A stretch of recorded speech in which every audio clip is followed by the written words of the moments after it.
Hey Robbie, Jack from Flat Cap Bureau Talk here to talk about Paulo Dybala and those links that will keep on coming and whether he would be a good fit for Spurs. And over on my channel, I did do kind of an interesting sort of video, kind of detailing, what, Dybala could bring versus maybe what someone like a Depay, would bring over at Spurs because I feel like Depay has also been sort of linked with Spurs, not really very likely, but I decided to kind of compare the two which kind of just gives you an idea, I think, nonetheless, what Dybala could bring over to Spurs. But let's see what the guy could do. I feel like he's, Depay and Dybala, quite similar players, can both play in the front line, can play as kind of second strikers, can also play as, wingers, but obviously with Dybala being left-footed, can play more as a right winger and maybe is probably better as a second striker than like a solo number nine, whereas, Depay can play as a left winger,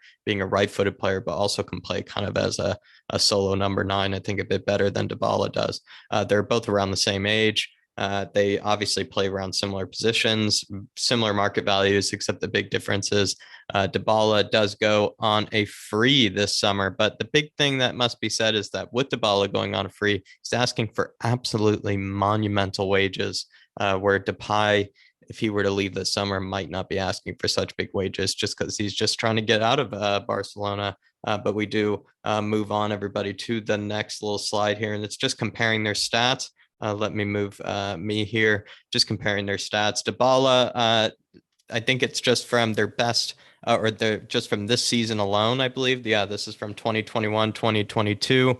Dybala, 8 goals so far this season, 0.48 per 90, and then 5 assists as well. I think that's in the Serie A, just the Serie A. And then, in terms of assists, he ranks very, very high in Europe's top five leagues.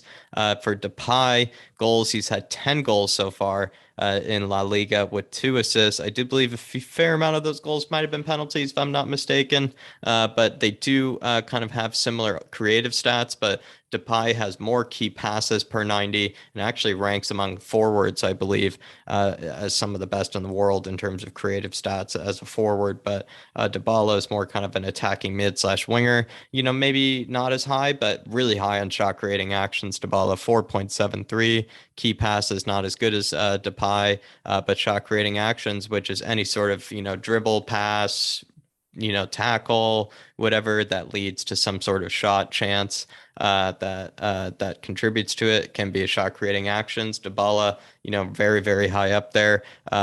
Being able to dribble past players, Depay is a bit better in that regard. Carries into the penalty area. Depay is also a bit better in that regard. Just plays a lot more direct. But Dybala, I would say, is probably someone that floats around the penalty area, floats around the 18, probably you could say a bit more. But let's go over now to their best seasons ever. So Dybala's best ever season was quite recently in 2019-20, 11 goals and 6 assists in the Serie A. That's 17 contributions over the course of a season, 3 goals and 3 assists in the Champions League. In the Coppa Italia, 2 goals and 1 assist. The Supercoppa, 1 goal, and that is a total of 17 goals and 10 assists over the course of that 2019-20 season. That's 27 goal contributions. With Depay, 19 goals and 13 assists in Liga, 3 goals and 3 assists, 0 goals, 0 assists in Coupe de la Ligue. The Coupe de France, 0 goals and 1 assist, and then 22 goals and 17 assists, which I mean, I know maybe Liga is seen as maybe a weaker league, but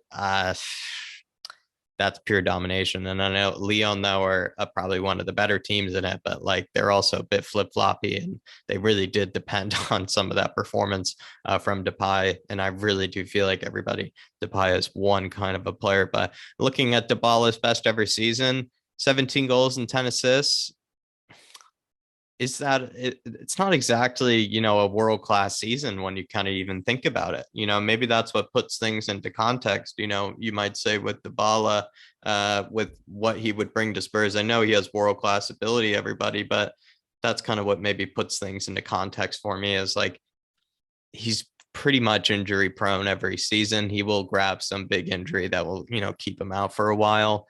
And his best ever season, the total of 17 goals and 10 assists, like Sonny is about to grab that in the Premier League alone.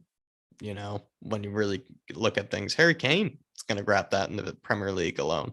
So that context that Dybala is world class and will bring, something that no other player in the transfer market could bring, it's maybe a bit of a stretch. I think he is an unbelievable player with unbelievable ability that sometimes is just breathtaking.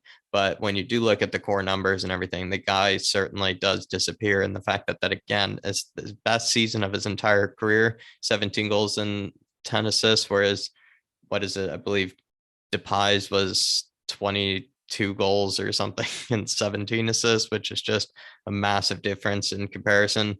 I think you just can't look at it any different. I think you just have to look at, maybe Dybala would be a good fit for Spurs, would take him, but maybe for the money, for the huge, wages that you have to put on, whether he wants to play in the Premier League, not totally sure. Not totally sure. And the numbers maybe don't back it up, but controversial opinion, but do hope you enjoyed, everybody. And also do check out that video where I compared Depay and Dybala. But thank you, Robbie, as always.